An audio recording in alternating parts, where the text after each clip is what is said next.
ധന്യനായ അതിപരിശുദ്ധനായ ധന്യനായ ഏകാധിപതി മാത്രം മർത്യതയുള്ളവനായ ആരും ഒരു നാളും കണ്ടിട്ടില്ലാത്തവനായ കാണാൻ കഴിയാത്തവനായ ചോദിക്കുന്നവർക്ക് ഭർഷിക്കാതെ ഔദാര്യമായി കൊടുക്കുന്ന പിതാവായ ദൈവത്തിൻ്റെയും നമ്മുടെ രക്ഷിതാവും കർത്താവുമായ ദൈവപുത്രനായ യേശു ക്രിസ്തുവിൻ്റെയും നമ്മളെ ദൈനംദിനം ഉപദേശിച്ച് നടത്തുന്ന സത്യാത്മാവാകുന്ന നിത്യാത്മാവാകുന്ന പരിശുദ്ധാത്മാവിൻ്റെയും നാമത്തിൽ കുഞ്ഞുങ്ങളായിരിക്കുന്ന എൻ്റെ കുഞ്ഞുങ്ങളായിരിക്കുന്ന ഗ്രാൻഡ് ചിൽഡ്രനായിരിക്കുന്ന നിങ്ങളെല്ലാവരും എൻ്റെ ഗ്രാൻഡ് ചിൽഡ്രനാണ്.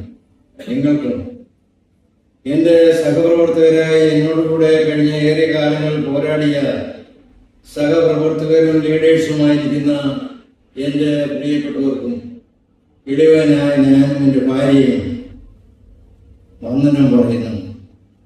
ഞാൻ ഇവിടെ നിൽക്കുവാൻ ഇന്ന് കഴിയുമോ എന്ന് അനേക മണിക്കൂറുകൾ ചിന്തിച്ചുകൂടെ വരാൻ പ്രയാസമാണ്. നിൽക്കുവാൻ വിഷമമായിരിക്കും, സംസാരിക്കാൻ വിഷമമായിരിക്കും എന്നൊക്കെ കരുതിയെങ്കിലും എൻ്റെ സഹോദരങ്ങളുടെ പ്രാർത്ഥനയും വളരെ എന്നോട് ആത്മാർത്ഥം കാണിക്കുന്ന നിങ്ങളേവരുടെയും പ്രാർത്ഥനയാണ് എനിക്ക് നിങ്ങളുടെ മുമ്പിൽ ഒരിക്കൽ കൂടെ നിൽക്കുവാൻ തുറന്നു നൽകിയ സർവ്വകൃപാലുവായ ദൈവത്തിന് സകല മഹത്വവും ഞാൻ അർപ്പിക്കുന്നു. എന്നെ ഇങ്ങനെയാക്കിയ അനേകരും തിരശ്ശീലയ്ക്ക് അപ്പുറത്ത് പരദേശയിലാണ് എന്നെ കയറ്റി പിടിച്ച് ഈ പ്രവർത്തനത്തിന് മുൻപ് ക്രിസ്തീയ സാക്ഷ്യം വഹിക്കുവാൻ എൻ്റെ 13ാമത്തെ വയസ്സ് മുതൽ എന്നെ നടത്തിയ എൻ്റെ ഗുരുക്കന്മാരെയും ശ്രേഷ്ഠ ദൈവദാസന്മാരായിരിക്കുന്ന എല്ലാ പ്രദേശയിൽ വസിക്കുന്ന എല്ലാവരെയും ഓർത്ത് ഞാൻ ദൈവത്തിന് സ്തോത്രം ചെയ്യുകയും എന്നെ പ്രാപ്തനാക്കിയ ദൈവത്തിന് സകല മഹത്വവും അർപ്പിച്ചുകൊണ്ട് ചില കാര്യങ്ങൾ ദൈവത്തിൽ ആശ്രയിച്ച് പറയാൻ ഞാൻ താല്പര്യപ്പെടുന്നു. ഇന്ന് ഇതിന് ആധാരമായി ചില വാക്യങ്ങൾ നിങ്ങൾ കുറിച്ചിടണം. എനിക്ക് എല്ലാ വാക്യങ്ങളും വേദപുസ്തകം കയ്യിൽ പിടിച്ചുകൊണ്ട് വായിക്കാൻ ഇപ്പോഴുള്ള ശക്തിയും ബലവും കുറവാണ്. അതുകൊണ്ട് ഞാൻ പറയുന്ന വേദഭാഗങ്ങൾ നിങ്ങൾ കുറിച്ചെടുക്കണം എന്ന് ഞാൻ അപേക്ഷിക്കുന്നു. എന്റെ പ്രസംഗത്തിന്റെ ആകത്തുക എബ്രായർ ലേഖനം 2-ാം അധ്യായം 1 മുതൽ 4 വരെയുള്ള വാക്യങ്ങളാണ്. അത് ഇവിടെ പ്രദർശിപ്പിക്കുമ്പോൾ നിങ്ങൾക്ക് കാണാം. എബ്രായർ ലേഖനം 2-ാം അധ്യായം 1 മുതൽ 4 വരെയുള്ള വാക്യങ്ങൾ. അതുകൊണ്ട് നാം വല്ലപ്പോഴും ഒഴുകിപ്പോകാതിരിക്കേണ്ടതിന് കേട്ടത് അധികം ശ്രദ്ധയോടെ കരുതിക്കൊള്ളുവാൻ ആവശ്യമാകുന്നു. ഇനി അടുത്തത് ദൂതന്മാർ മുഖാന്തരം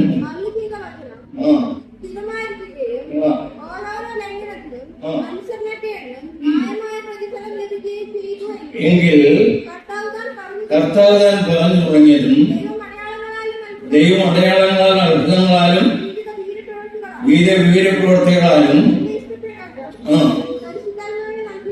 അശുദ്ധന്മാരെ നൽകിക്കൊണ്ട് സാക്ഷി എന്നതും കേട്ടവർ നാം ഉറപ്പിച്ചതുമായ ഇത്ര വലിയ രക്ഷയെ ഗണ്യമാക്കാതെ പോയാൽ എങ്ങനെ തെറ്റിയൊഴിയും? ദൈവത്തിന് മഹത്വം നൽകട്ടെ. ഇനി അതിനോട് ചേർന്ന് വായിക്കാനുള്ള വാക്യങ്ങൾ എടുക്കാം. മത്തായി സുവിശേഷം 7-ാം അധ്യായം 21 മുതൽ 25 വരെയുള്ള വാക്യങ്ങൾ വായിക്കാം. 21 മുതൽ 23 വരെ.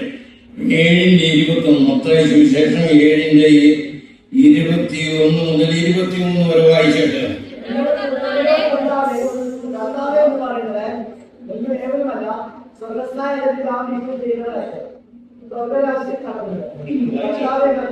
പിന്നെ കർത്താവേ നിന്റെ നാമത്തിൽ ഞങ്ങൾ പ്രവചിക്കുകയും നിന്റെ നാമത്തിൽ ഞങ്ങൾ ഭൂതങ്ങളെ പുറത്താക്കുകയും നിന്റെ നാമത്തിൽ വളരെയധികം വീരപ്രവർത്തികൾ ചെയ്യുകയും ചെയ്തല്ലോ എന്ന് പലരും ആ നാളിൽ എന്നോട് പറയുന്നു. പറഞ്ഞിട്ട് വായിച്ചിട്ട് അടുത്തൂടെ അന്ന് ഞാൻ അവരോട് ഞാൻ ഒരു നാളും നിങ്ങളെ അറിഞ്ഞിട്ടില്ല. അധർമ്മം പ്രവർത്തിക്കുന്നവരെ എന്നെ വിട്ടു പോവേ എന്ന് തീർത്തു പറയും.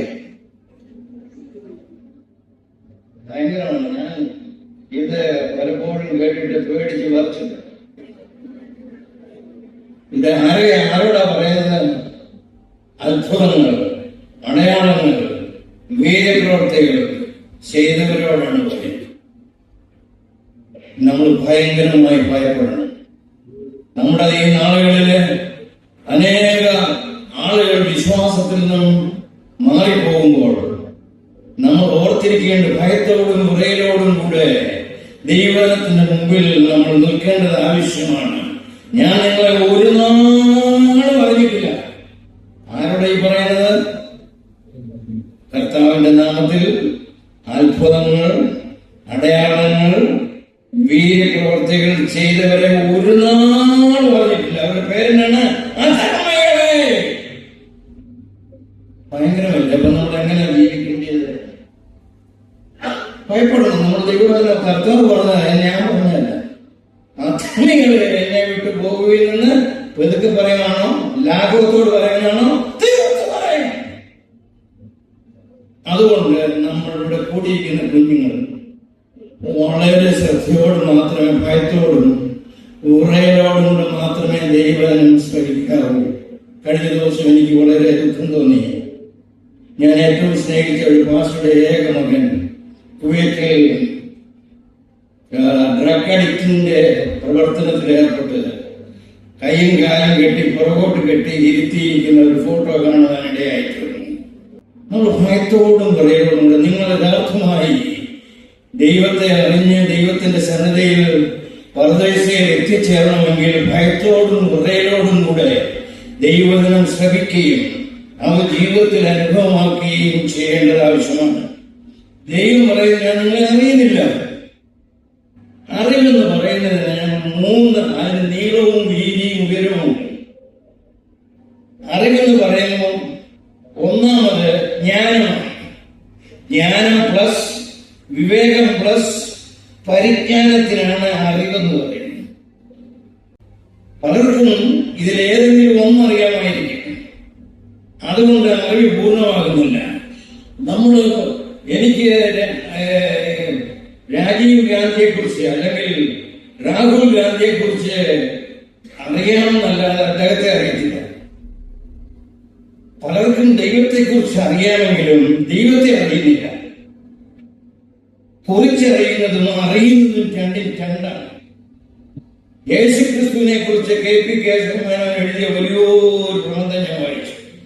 അദ്ദേഹത്തിന് യേശുക്രിസ്തുവിനെ കുറിച്ച് നന്നായി എഴുതാൻ അറിയാം, പക്ഷെ യേശുവിനെ അറിയുന്നില്ല. ആയിരം ജനങ്ങൾക്ക് യേശുക്രിസ്തുവിനെ അറിയാം, പക്ഷേ അവനെ കുറിച്ചുള്ള പരിജ്ഞാനമില്ല, വിവേകമില്ല എന്നുള്ളതാണ് പ്രശ്നം. നമ്മൾ യേശുവിനെ അറിയുന്നു എന്ന് പറയുമ്പോൾ, നമ്മൾ രക്ഷിക്കപ്പെടുമ്പോൾ യേശുവിനെ അറിയുന്നു എന്ന് പറഞ്ഞ് യേശുവിനെ കർത്താവെന്ന് വായുകൊണ്ട് ഏറ്റുപറഞ്ഞ് സ്വീകരിക്കുമ്പോൾ നമ്മൾ വിചാരിച്ചിരിക്കുന്നു യേശു നമ്മളെ അറിഞ്ഞു എന്നതാണ്. നിങ്ങൾ ഗലാത്യ ലേഖനം 4-ാം അധ്യായം അതിന്റെ 9-ാം വാക്യം വായിച്ചാണ്. ഗലാത്യ ലേഖനം, നിങ്ങൾ ദൈവത്തെ അറിഞ്ഞു, ദൈവം വിശേഷാൽ നിങ്ങളെ അറിഞ്ഞിരിക്കുന്നു. അതെ, അപ്പോൾ രണ്ട് കാര്യമാണ്, റെസിപ്രോക്കലാണ്. നിങ്ങളെ ദൈവം അറിയുമ്പോൾ ദൈവം തിരിച്ചു പറയണം, ഞാൻ നിന്നെ വിശേഷാൽ അറിയുന്നു. എങ്കിൽ മാത്രമേ രക്ഷ പൂർണ്ണമാകൂ. കൈ ഉയർത്തിയത് കൊണ്ടോ, കാട് ഉയർപ്പിച്ചു കൊടുത്തുകൊണ്ടോ, കവയോഗത്തിൽ സാക്ഷ്യം പറഞ്ഞത് കൊണ്ടോ, പരസ്യയോഗത്തിൽ പ്രസംഗിച്ചത് കൊണ്ടോ, ഡ്രം ഇട്ടടിച്ച് സൈറൻ വോയിസ് മെത്തകളി സൗണ്ടിൽ അന്യമായിട്ട് പറഞ്ഞത് കൊണ്ടോ ദൈവം അറിയില്ല. ദൈവം അറിയുന്നില്ല, നമ്മുടെ ക്രിസ്തീയ ജീവിതം അർത്ഥമില്ല. അധർമ്മികളെ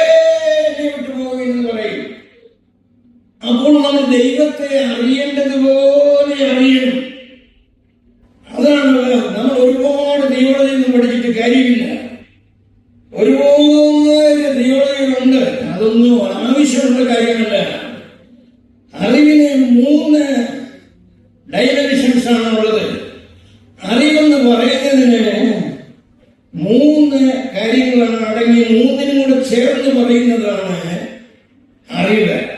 ജ്ഞാനം പ്ലസ് വിവേകം പ്ലസ് പരിജ്ഞാനം. ഞാൻ പറയാം, ഒരു വലിയ സയന്റിസ്റ്റ് ഒരു ടാക്സി ഓടിക്കൊണ്ടിരിക്കുമ്പോൾ ഒരു ജംഗ്ഷനിൽ വന്നപ്പോൾ ഒരു റെഡ് ലൈറ്റ് കണ്ടു. ആ റെഡ് ലൈറ്റ് കണ്ടപ്പോൾ സയന്റിസ്റ്റ് പറഞ്ഞു, നീ എന്തിനാ അവിടെ നിർത്തിയത്? നിനക്കറിയാമോ ഇതെന്താണെന്ന്? 7000 ആംസ്ട്രോങ് യൂണിറ്റിൽ ഇലക്ട്രോ മാഗ്നറ്റിക് വേവ്സിനെയാണ് റെഡ് ലൈറ്റ് എന്ന് പറയുന്നത്. അപ്പം പുള്ളിക്ക് നല്ല ജ്ഞാനമാണ്. അപ്പൊ ആർക്ക് സയന്റിസ്റ്റ് എന്തുണ്ട്? ജ്ഞാനമുണ്ട്. അപ്പം ഡ്രൈവർ പറഞ്ഞു, എനിക്ക് കുന്തൊന്നും അറിയത്തില്ല, എനിക്കൊന്നും അറിയാം, റെഡ് ലൈറ്റ് കാണുമ്പോൾ വണ്ടി നിർത്തണം ഉള്ള വിവേകം എനിക്കുണ്ട്. അപ്പം ഡ്രൈവർക്ക് എന്തുണ്ട്? വിവേകമുണ്ട്. സയന്റിസ്റ്റിന് എന്തുണ്ട്? ജ്ഞാനമുണ്ട്. പോലീസിന് എന്തുണ്ട്? ഇവനിത് തെറ്റിച്ചാൽ ഇവനെ ഫൈൻ അടിച്ചു ഒന്നി ജയിലിൽ കൊണ്ടുപോകാനുള്ള പരിജ്ഞാനമായിട്ടുണ്ട്. ഇത് മൂന്നും അറിയാതെ ഒരു ഡ്രൈവിങ്ങിന് പോകാൻ അബദ്ധത്തിൽപ്പെടും. അപ്പൊ ഡ്രൈവിംഗ് പഠിക്കുമ്പോൾ എന്തൊക്കെ വേണം? ജ്ഞാനം വേണം, വിവേകം വേണം, പരിജ്ഞാനം വേണം. ഇത് മൂന്നും കൂടെ ചേരുമ്പോഴാണ് അറിവ്. ഈ അറിവ് കൊണ്ടാണ്, ഈ 3 ഡയമെൻഷനിലാണ് നമ്മൾ യേശുവിനെ അറിയേണ്ടത്. ജ്ഞാനത്തോടും വിവേകത്തോടും പരിജ്ഞാനത്തോടും കൂടെ യേശുവിനെ അറിഞ്ഞില്ല എങ്കിൽ അത് യേശു നമ്മളെ അറിയില്ല. നമ്മൾ വിശ്വസിക്കുന്നു പറഞ്ഞാൽ യേശു നമ്മൾ വിശ്വസിക്കണം. നിങ്ങൾ യോഹന്നാന്റെ സുവിശേഷം 2-ാം അധ്യായം 23-ാം വാക്യം ഒന്ന് വായിച്ചാട്ടെ. 23-24. പെസഹ പെരുന്നാളിൽ യെരൂശലേമിൽ അവൻ ചെയ്ത അടയാളങ്ങൾ കണ്ടിട്ട് അനേകം അവനിൽ വിശ്വസിച്ചു. യേശുവോ എല്ലാവരെയും അറിയുന്നുണ്ട് അവരെ വിശ്വസിച്ചില്ല. അവർ രക്ഷിക്കപ്പെട്ടോ? യേശുവിനെ വിശ്വസിച്ച് രക്ഷിക്കപ്പെട്ടത് വിചാരിക്കുന്നുണ്ടോ? യേശു അവരെ വിശ്വസിച്ചില്ല. നമ്മുടെ വിശ്വാസം പൂർണ്ണമാണെങ്കിൽ നമ്മൾ വിശ്വസിക്കുന്നത് പോലെ ദൈവം നമ്മളെ വിശ്വസിക്കുമ്പോഴാണ് രക്ഷ പൂർണ്ണമാകുന്നത്. അല്ലെങ്കിൽ പരിജ്ഞാനമില്ലാത്തത് ജനം മര്യാദ കെട്ട് നടക്കുന്നു. ഇന്ന് പെന്തക്കോസുകാരാണെന്ന് പെന്തക്കോസുകാരൊക്കെ മര്യാദ കെട്ട് നടക്കുകയാണ്. പരിജ്ഞാനമില്ല. അവർക്ക് ചിലപ്പോൾ ജ്ഞാനം കാണും, വിവേകമില്ല. പരിജ്ഞാനവും ഇല്ലെങ്കിൽ നമ്മുടെ വിശ്വാസത്തിന് ഒരർത്ഥവുമില്ല. ഞാൻ ഈ പറയുന്നത് മനസ്സിലാകുന്നുണ്ടോ? ഞാൻ പറഞ്ഞ ഉദാഹരണം. അതുകൊണ്ട് ദൈവത്തെ സമീപിക്കുമ്പോൾ ജ്ഞാനത്തോടും വിവേകത്തോടും പരിജ്ഞാനത്തോടും കൂടെ മാത്രമേ അപ്രോച്ച് ചെയ്യാൻ കഴിയുള്ളൂ. അല്ല എങ്കിൽ ദൈവം നമ്മളെ അറിയുന്നില്ല. ദൈവം വിശേഷാൽ നമ്മളെ അറിയണം. നമ്മൾ ദൈവത്തെ അറിയുന്നത് പോലെ ഒരു റെസിപ്രോക്കേഷൻ ദൈവത്തിന്റെ സൈഡിൽ വരുമ്പോൾ, ഞാൻ ഇവനെ അറിയുന്നു, കർത്താവായ യേശു സ്നാനപ്പെട്ടപ്പോൾ ഒരു റെസിപ്രോക്കേഷൻ വന്നു, ഇവൻ എന്റെ പ്രിയപുത്രൻ. ഇതുപോലെ നീ ഞാൻ ദൈവത്തിന്റെ മക്കളായി തീരുമ്പോൾ ദൈവം ഡിക്ലെയർ ചെയ്യും, he is my child. ആ സർട്ടിഫിക്കറ്റ് ഇല്ലെങ്കിൽ നമ്മൾ ആരും ദൈവമക്കളാകെയില്ല. ഇതിനെക്കുറിച്ച് വിശദമായി പഠിപ്പിക്കുവാൻ എനിക്ക് മണിക്കൂറുകൾ വേണം. ഞാൻ അതിനെ തുടങ്ങിയില്ല. അതുകൊണ്ട് ദൈവവചനത്തെയും ദൈവത്തിന്റെ പുത്രനായ യേശുവിനെയും ദൈവത്തിന്റെ പരിശുദ്ധാത്മാവിനെയും ജ്ഞാനത്തോടും വിവേകത്തോടും പരിജ്ഞാനത്തോടും കൂടെ അറിഞ്ഞില്ല എങ്കിൽ ഒഴുകിപ്പോകും. അത് കേട്ടോ. അറിവ് 3 ജ്ഞാനത്തോട് മാത്രം യേശുവിനെ അറിയാൻ പാടില്ല. പിന്നെ വിവേകത്തോടെ അറിയണം, പരിജ്ഞാനത്തോടെ യേശുവിനെ അറിയണം. എങ്കിൽ മാത്രമേ ദൈവം നമ്മളെ അറിയുള്ളൂ. അവിടെ കൊണ്ട് ഞാൻ നിർത്തുകയാണ്. വാസ്തവത്തിൽ നമ്മൾ വല്ലപ്പോഴും ഒഴുകിപ്പോകുന്നത് എന്തുകൊണ്ടാണ്? ഈ മൂന്നിൽ, അറിവിന്റെ 3 പ്രതലങ്ങളിൽ, ഡൈമെൻഷനിൽ ഏതെങ്കിലും ഒന്ന് മാത്രമേ അറിയുള്ളൂ. 3 അറിയാതെ യേശുവിനെ പൂർണ്ണമായി അറിയുവാൻ നമുക്ക് കഴിവുള്ളതല്ല. ആകയാൽ നിങ്ങൾ ശ്രദ്ധിച്ചേ കേൾക്കണം. വല്ലപ്പോഴും ഒഴുകിപ്പോകാതിരിക്കേണ്ടതിന് കേട്ടത് അധികം ശ്രദ്ധയോടെ കരുതിക്കൊള്ളുവാൻ ആവശ്യം. ഒരുപക്ഷെ അടുത്ത വർഷം ഞാൻ നിങ്ങളോട് സംസാരിക്കാൻ സാധ്യത കാണുന്നില്ല. അതുപോലെ ശാരീരികമായ ക്ലേശവും വേദനയും എന്റെ ശരീരത്തിലുണ്ട്. എങ്കിലും ദൈവമേ തന്ന ശബ്ദത്തിനൊരു മാറ്റവുമില്ല. ആയതുകൊണ്ട് ഞാൻ നിങ്ങളോട് പറയുകയും ഉപദേശിക്കുകയും ചെയ്യുകയാണ്. ക്രിസ്തുവിനെ ജ്ഞാനത്തോടും വിവേകത്തോടും പരിജ്ഞാനത്തോടും കൂടെ സ്വീകരിക്കണം. അല്ലെങ്കിൽ വിശ്വാസത്തിൽ ഒരു പ്രയോജനവുമില്ല. ദൈവത്തിന് മഹത്വം ഉണ്ടാകട്ടെ. ഇത് അറിഞ്ഞില്ലെങ്കിൽ നാം ഒഴുകിപ്പോകും, വല്ലപ്പോഴും ഒഴുകിപ്പോകും. ഓർക്കുക, ഒഴുകിപ്പോയവർ ഭയങ്കരമായ അനേകരുണ്ട്. ആദ്യം ഒഴുകിപ്പോയത് ആരാണ്? ആദമും ഹവ്വയുമാണ്. ഈ വൃക്ഷത്തിന്റെ, ജീവനുള്ള വൃക്ഷത്തിന്റെ ഫലം തിന്നരുത്, നിങ്ങൾക്ക് സമയമാണോ തരാമെന്ന കർത്താവ് പറഞ്ഞത്.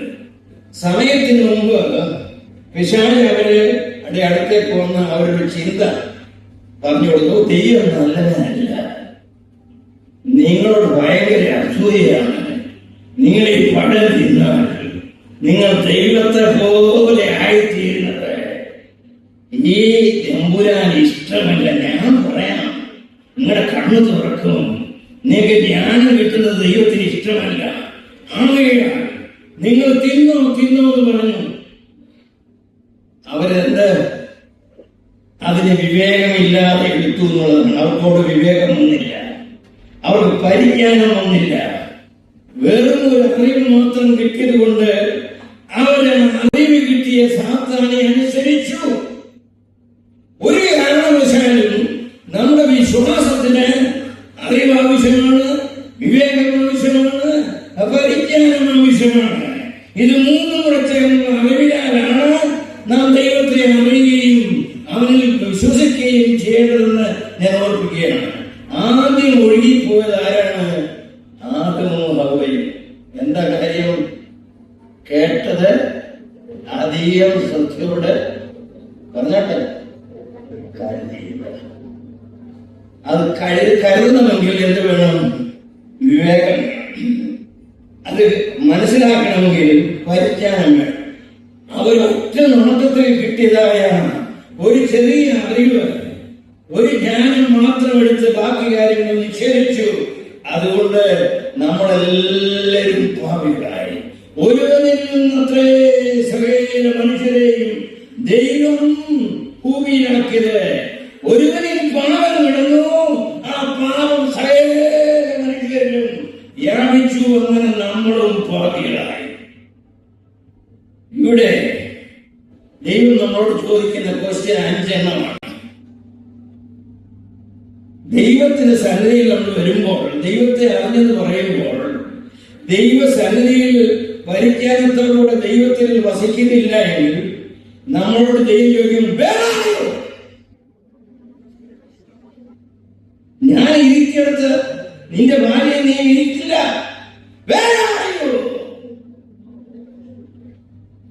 നമ്മൾ യേശുവിൽ വിശ്വസിച്ചു കഴിഞ്ഞാൽ നിങ്ങൾ എന്നിലും ഞാൻ നിങ്ങളിലും വസിച്ചാൽ നിങ്ങൾ എന്തപേക്ഷിച്ചാലും ഞാൻ അത് ചെയ്തു തരും. നമ്മളെ ഇരുത്തുവാൻ ഒരു ഹാബിറ്റാറ്റ് തന്നിട്ടുണ്ട്. ആദമിനും ഹവ്വയ്ക്കും കൊടുത്ത ഹാബിറ്റാറ്റ് ഏതൻ തോട്ടമായിരുന്നു. അവിടെ അവരോട് കൽപ്പിച്ചതൊക്കെയും ചെയ്യുവാൻ കഴിയാതെ വേറൊരു ശത്രു വന്ന് അവരുടെ ബ്രെയിൻ വാഷ് ചെയ്ത് അവരെ ചതിച്ചു കളഞ്ഞു. ദൈവത്തോട് നമ്മൾ പറയേണ്ട കാര്യം, നമ്മൾ കർത്താവിനെ സ്വന്തം രക്ഷിതാവും കർത്താവുമായി സ്വീകരിച്ചു കഴിഞ്ഞാൽ പിന്നെ നമ്മുടെ ഹാബിറ്റാറ്റ് ക്രിസ്തുവാണ്. ദൈവത്തെ അറിയുന്ന ഏവരും എവിടെ വസിക്കേണ്ടത്? നിങ്ങൾ എന്നിലും ഞാൻ നിങ്ങളിലും വസിക്കണം. ഷാജി ഒന്ന് പറയും, എപ്പോഴും അതൊന്നും സാധിക്കുകയില്ല. ഒന്നാം തര സാധനം നേടെ എന്റെ കയ്യിലുണ്ട്, കണ്ടോ എന്ന് പറഞ്ഞ് കാണിക്കുമ്പോൾ ആര് നിന്നോട് പറഞ്ഞെന്നാണ് രണ്ടാമത്തെ ചോദ്യം. ആരാ നിന്നോട് പറഞ്ഞത്? ഇത് ഞാൻ നിന്നെ ഇരിക്കണമെന്ന് ഇരിക്കാനിതെന്ന് എഴുന്നേറ്റ് പോകാൻ കാര്യമുണ്ട്. ആരാണ് നിന്നോട് പറഞ്ഞത്? സാത്താൻ. ഇത് നമ്മൾ പറയിപ്പിക്കരുത്. യേശുവിന് വേണ്ടി ഹൃദയം കൊടുത്തവരെ പിന്നീട് മാറ്റി പറഞ്ഞാൽ തല്ലുകൊള്ളു. മനസ്സുണ്ടെങ്കിൽ ഈ ആനയ്ക്ക് എഴുന്നേറ്റ് വല്ലൊരു വാഴയ്ക്ക് മറയുമോ? എന്താ പരിപാടി? ആനയെ വലിയൊരു കല്ലെടുത്തേച്ചൊരു വാഴയുടെ ചോട്ടിൽ പോയി മറിഞ്ഞിരുന്നു, രക്ഷപ്പെടുന്നു? ഇല്ല. എന്റെ വലിയപ്പൻ എന്നെ ആദ്യം പഠിപ്പിച്ച പഠിത്തലാണ്, മോനെ ദൈവത്തെ അറിഞ്ഞിട്ട് തിരിഞ്ഞു പോകരുത്. ആനയ്ക്ക് എറിഞ്ഞിട്ട് വാഴയ്ക്ക് മറന്നാൽ ആന പുറത്തോന്ന് പറഞ്ഞിട്ട് ചവിട്ട് തരും, പിന്നെ നീ ഭൂമി കാണത്തില്ല. യേശുവിനെ അറിഞ്ഞതിന് ശേഷം ഈ ലോകത്തിന്റെ മോഹങ്ങൾക്ക് അധീനനായി യേശുവിനെ തള്ളിപ്പറഞ്ഞാൽ നല്ല ചളുക്കുകൊള്ളും. അതുകൊണ്ട് രക്ഷിക്കപ്പെടുന്നവർക്ക് വളരെ സൂക്ഷിച്ച് ദൈവസന്നിധിയിൽ വന്നിട്ട് ദൈവിക പരിജ്ഞാനത്തോടും വിവേകത്തോടും രക്ഷയുടെ അനുഭവത്തിലേക്ക് വരണം. 5 ക്വസ്റ്റ്യനാണ്. അതിനെക്കുറിച്ചൊക്കെ വിശദീകരിച്ചാൽ ഞാൻ ഒരു 5 മണിക്കൂറൊക്കെ എടുക്കും, അതുകൊണ്ട് പോകുന്നില്ല. രണ്ടാമത്തെ ക്വസ്റ്റ്യൻ, നിന്നോട് ആര് ചെയ്യുന്നത്? പിശാച് പറഞ്ഞപ്പോൾ ഞാൻ ചെയ്തു പോയി. അപ്പോൾ നമ്മളെ ഭരിക്കുന്ന 2 ചിന്തകളാണ്. ഒന്ന് പിശാച്, ഒന്ന് ദൈവം. നമ്മൾ താമസിക്കുന്ന ആരുടെ ഇടയിലാണ്? ദൈവത്തിന്റെയും പിശാചിന്റെയും ഇടയിലാണ്. സർവ്വലോകവും പിശാചിന്റെ അധീനതയിൽ കിട്ടി. കാരണം അവര് ആദവും ഹവ്വയും തെറ്റിപ്പോയതുകൊണ്ടാണ് ആ അധികാരം പിശാചിന് കിട്ടിയത്. അത് കിട്ടിയത് കൊണ്ട് പിശാച് ഊടാടി സഞ്ചരിച്ച് ദൈവത്തിന്റെ വചനം നമ്മൾ പ്രകാശിക്കാതിരിക്കാൻ നമ്മുടെ കണ്ണ് കുരുടാക്കിയിരിക്കുകയാണ്. ആ കുരുട ആവുന്ന അവസ്ഥയിൽ നിന്നും പ്രകാശത്തിലേക്ക് വരുമ്പോൾ, ദൈവത്തിന്റെ രക്ഷയുടെ സന്നദ്ധയിലേക്ക് വരുമ്പോൾ, നമ്മൾ ക്രിസ്തുവാണ് ഇനി നമ്മുടെ ഹാബിറ്റാറ്റ്. ഏതും തോട്ടമായിരുന്നു ആദവും ഹവ്വയും കൊടുത്ത താമസ സൗകര്യമെങ്കിൽ കൃപയുടെ സുവിശേഷ പ്രകാരം എന്നെയും നിന്നെയും ആക്കിയിരിക്കുന്നത് ക്രിസ്തുവിൽ വസിക്കാനാണ്. ക്രിസ്തുവിൽ വസിക്കുമ്പോൾ ലോകം, ജഡം, പിശാച് നിങ്ങളെ പരീക്ഷിക്കും. പിശാച് 3 കാര്യങ്ങളാണ് പഠിപ്പിക്കുന്നത്. ലോകവും അതിന്റെ മോഹവും കാണിച്ചു കൊടുക്കും. യേശുവിനെ പരീക്ഷിച്ച പരീക്ഷണമാണ് 3 കാര്യം.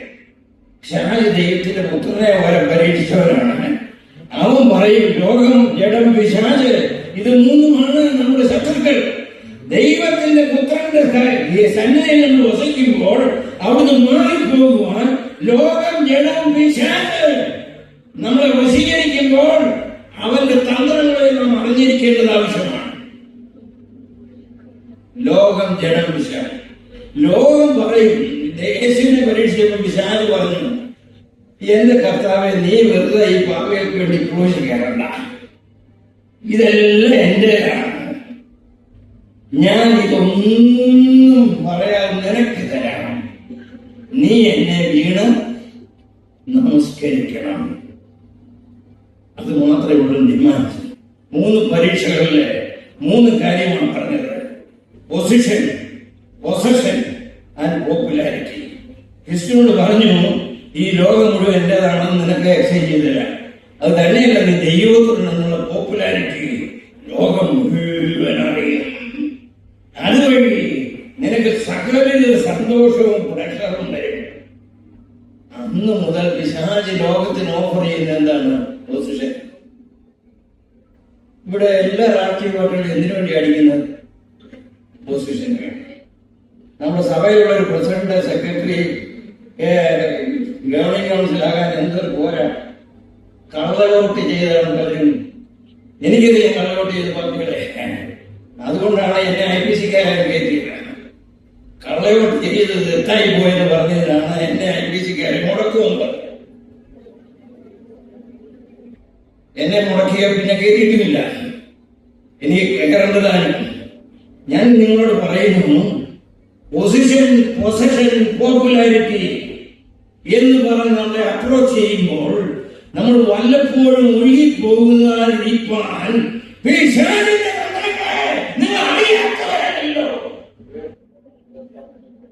പൊസിഷൻ തരാമെന്ന് പറഞ്ഞ് പോയെ ഏതെങ്കിലും ആൾക്കാർ പൊസിഷൻ തരാമെന്ന് പറഞ്ഞാൽ, എന്റെ പേര് പോപ്പുലറാക്കാമെന്ന് പറഞ്ഞാൽ ലോകത്തിലുള്ള എല്ലാ പ്രഷറും തരാം. ഇത് തന്നെയാണ് സിനിമാ നടികളെല്ലാം പ്രഷർ കൊടുക്കും. എത്ര പേരാ കൂപ്പുകുത്തി ആത്മഹത്യക്ക് പോകുന്നു, എത്ര പേരാണ് സ്വയം വിഷം കഴിച്ച് മരിക്കുന്നത്, എത്ര പേരാണ് കത്തിയുടെ മുന്നിൽ ചാടുന്നത്, എത്ര രാഷ്ട്രീയ പാർട്ടികളാണ് വെടിവെച്ച് കൊല്ലപ്പെടുന്നത്.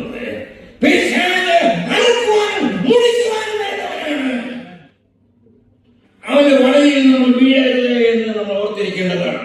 പൊസിഷൻ, പോപ്പുലാരിറ്റി എന്നിവയാണ് അവർ വാഗ്ദാനം ചെയ്യുന്നത്. അതിൽ നമ്മൾ വീണു പോകരുത്.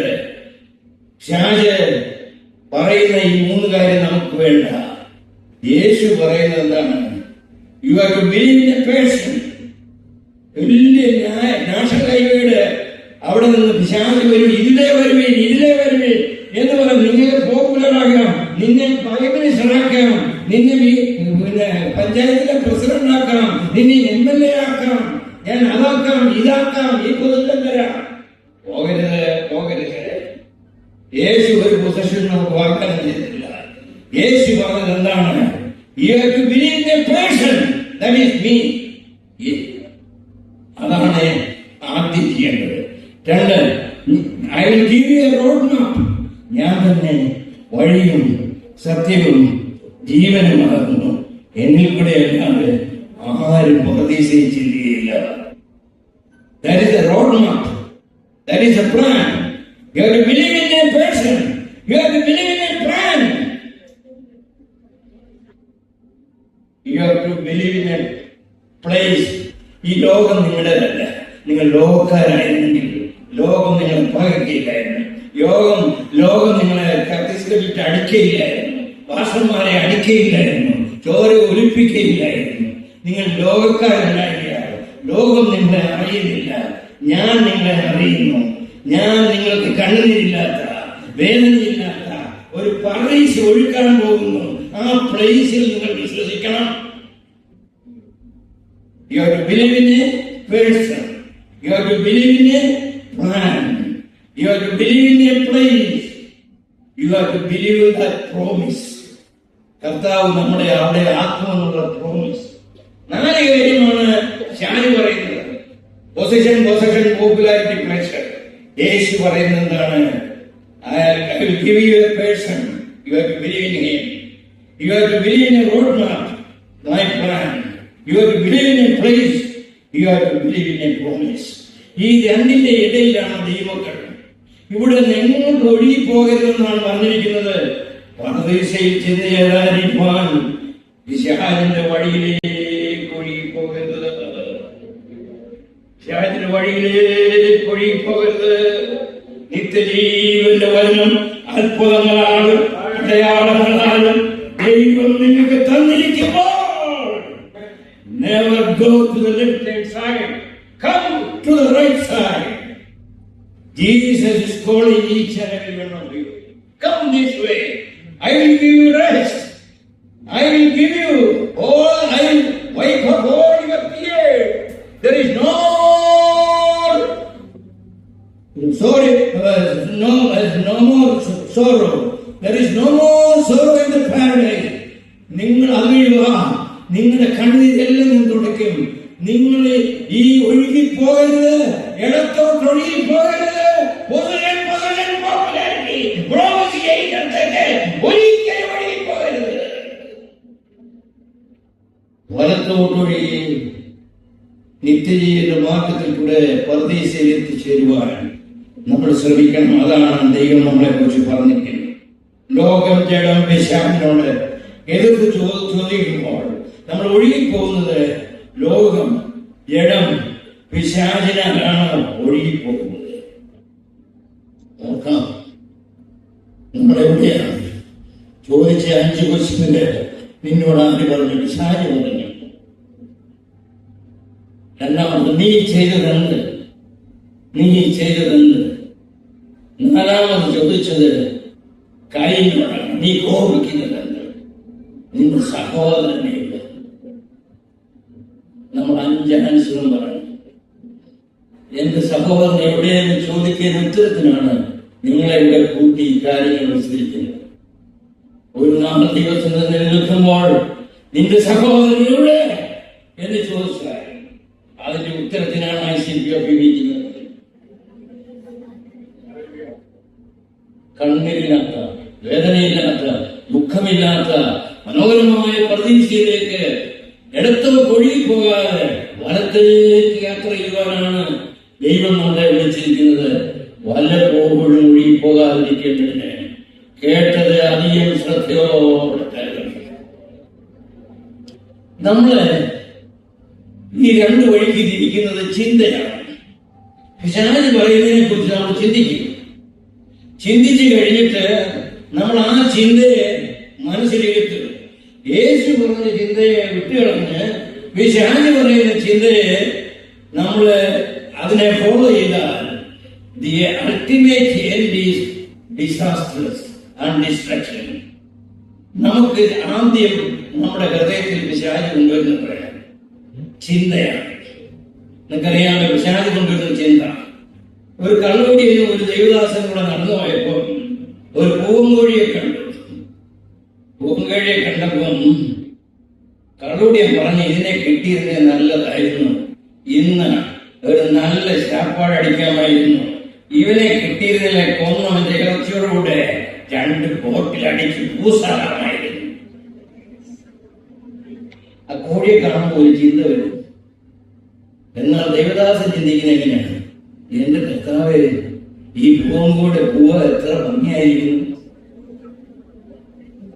ഇതിന്റെ വാല് എത്ര ഭംഗിയായിരിക്കുന്നു, ഇതിന്റെ ശബ്ദം എത്ര മനോഹരമായിരിക്കുന്നു. നീ എന്നെ സൃഷ്ടിച്ചതുപോലെ ഈ കോഴിയെ സൃഷ്ടിച്ചത് ദൈവമേ, നിനക്ക് സ്തോത്രം. 2 ചിന്തയാണ്. ഏത് കാര്യത്തിനും 2 ചിന്ത വരും. ആ 2 ചിന്ത വരുമ്പോൾ ആ ചിന്തയെ നമ്മൾ 2 ഡയറക്ഷനിലേക്ക് കൊണ്ടുപോകരുത്. യഥാർത്ഥ ചിന്ത എന്ന് പറയുന്നത് നിത്യജീവനിലേക്കുള്ള ചിന്തയും നിത്യ ഡിസ്ട്രക്ഷനിലേക്കുള്ള ചിന്തയും 2ആയിട്ട് നമ്മൾ കൊണ്ടുപോകുമ്പോൾ നമ്മൾ ഏതിനു വേണ്ടിയാണ് നിൽക്കുന്നത്? നല്ലൊരു പെങ്കൊച്ചിനെ കണ്ടു കഴിഞ്ഞപ്പം ശരണാജി പറഞ്ഞു, എടാ ഒന്ന് നോക്കടാ, അവൾക്ക് എത്ര സൗന്ദര്യമാണ്. ഒരു ദൈവദാസൻ കണ്ടിട്ടോ, ദൈവമേ നീ ആ പെൺകുട്ടിയെ ഇത്ര സൗന്ദര്യവതിയായി സൃഷ്ടിച്ചുകൊണ്ട് നിനക്ക് സ്തോത്രം. ഉള്ളിൽ പോയി ഉള്ളിടെ വഴിക്ക്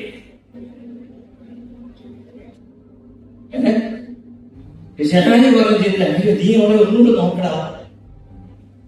ദൈവദാസൻ പറഞ്ഞു, ഇനി 2ാമത് എനിക്ക് നോക്കേണ്ട കാര്യമില്ല, ഞാൻ ദൈവത്തിനുള്ളവനാണ്, 2ാമത് നോക്കരുത്. ശരണാജി പറയും, നോക്കിക്കോ, നീ അങ്ങോട്ട് അടുപ്പിച്ചല്ലേ, മുണ്ടിക്കാലെ നിൽക്കേ, ഒരു കാല് പൊട്ടിയ അവള് മുണ്ടിക്കാലെ നിൽക്കുമ്പോ അങ്ങോട്ട് പറഞ്ഞു കൊടുക്കുക, സോറ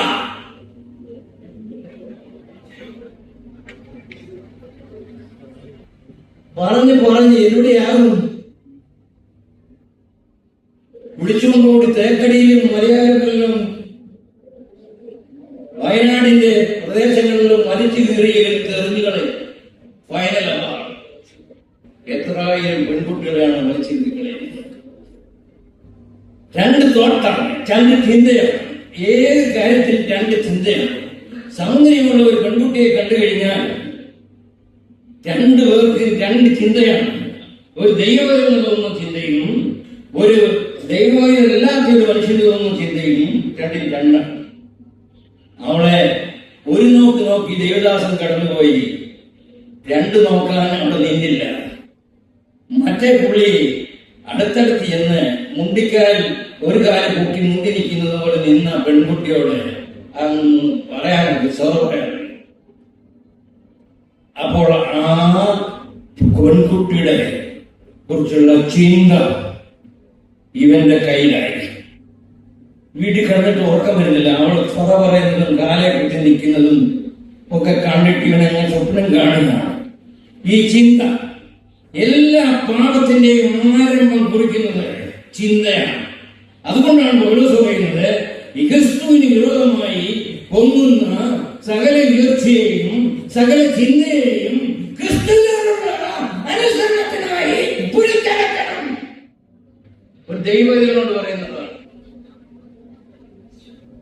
ഒരു ചിന്ത വന്നു കഴിഞ്ഞാൽ നമ്മൾ ചിന്തിക്കുന്നതാണ് നമ്മൾ എന്നുള്ള സദൃശവാക്യം. നീ എന്ത് ചിന്തിക്കുന്നു അതാണ് നീ. ഷാജിന്റെ കാര്യം ചിന്തിച്ചാൽ നീ ഷാജിന്റെ വഴിയിലാണ്. യേശുവിന്റെ വഴി ചിന്തിച്ചാൽ നീ യേശുവിന്റെ വഴിയിലാണ്. ചിന്ത എന്ന് പറയുമ്പോൾ ആദ്യം പെൺകുട്ടിയെ കണ്ട ആള് വീട്ടിൽ പോയി കഴിഞ്ഞിട്ട് ഒന്നും ഓർക്കം വരുന്നില്ല. പിറ്റേ ദിവസം കണ്ടു മോളെ നിന്റെ ആ നമ്പർ ഒന്ന് തരാനാണ്. നമ്പർ നിന്റെ നമ്പർ എനിക്ക് കൊടുത്ത. ഇതാണ് പാപത്തിന്റെ വഴി. ക്രിസ്തുവിന് വിരോധമായി പോകുന്ന ചിന്തയാണ്. ഒരു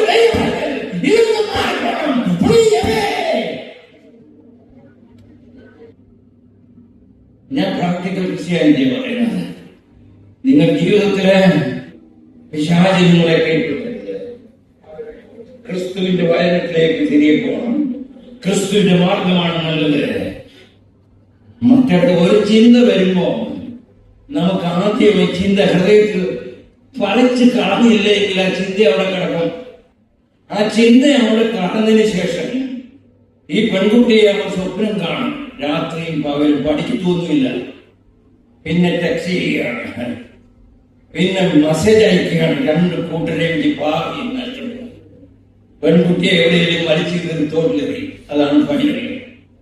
ഇവൻ രക്ഷപ്പെടുന്നു, അല്ലെ തൂങ്ങിച്ചാടുന്നു, അല്ലെ വിഷമെടുത്ത് കുടിച്ച് കിണറ്റിച്ചാടുന്നു. ഇതാണ് ലോകത്തിന്റെ പരിപാടി.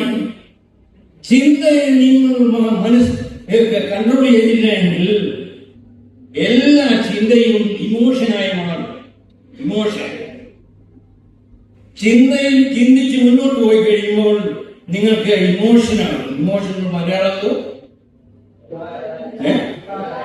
വികാരാധീനനാകും, വികാരമാകും. ഇമോഷൻ വന്നു കഴിഞ്ഞാൽ പിന്നെ ഫീലിങ്സ് ആണ്, അനുഭൂതിയാണ്. അയ്യോ അവളുടെ മടിയിൽ തലവെച്ചൊന്ന് കിടന്നിരുന്നെങ്കിൽ ഫീലിങ്സ് ആണ്. ഞാൻ ഉള്ളതാ പറയണ്ടത്. ഈ ഫീലിങ്സ് വന്നു കഴിഞ്ഞാൽ ആദ്യം ചിന്ത വരും. ചിന്ത എന്താകും? ഇമോഷനാകും. ഇമോഷൻ എന്താകും? ഫീലിങ്സ് ആകും. ഫീലിങ്സ് എന്താകും? ഞാൻ അവളെ തേക്കടിക്ക് കൊണ്ടുപോകുന്ന ഡിസിഷനാണ്. ആ ഡിസിഷൻ കഴിഞ്ഞാൽ അപ്പനും അമ്മയും അറിയാതെ ഇവൾ വീട്ടിൽ ഇറങ്ങി ഭാര്യമായിട്ട് കൂടി പോകാതെ ബസ് സ്റ്റാൻഡിൽ ചെന്നിട്ട് നേരെ ചെറുക്കന്റെ അടുത്തേക്ക് ഓടിക്കുക.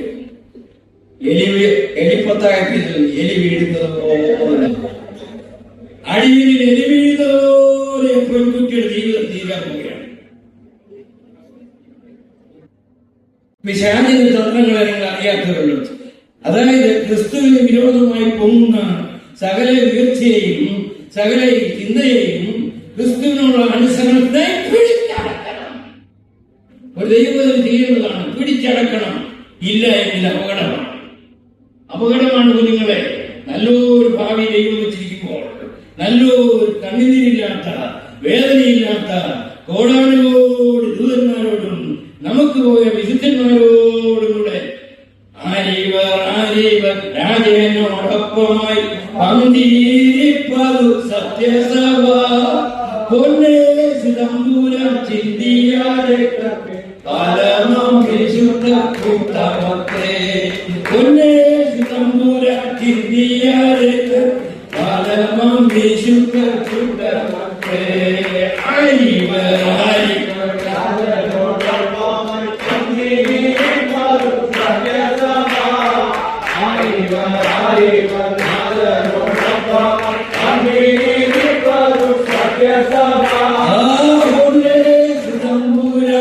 India,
നിങ്ങൾ തീരുമാനിക്കണം. നിങ്ങൾ തീരുമാനിക്കണം. ഇന്നോട്ട് പോകുമ്പോൾ എപ്പോഴും യേശുവിന്റെ വാക്കുകൾ, യേശുവിൻ വാക്കു കാക്കുവാൻ, യേശുവിനെ നോക്കി ജീവിപ്പാൻ, നിങ്ങളെ യേശുവിനെ നോക്കി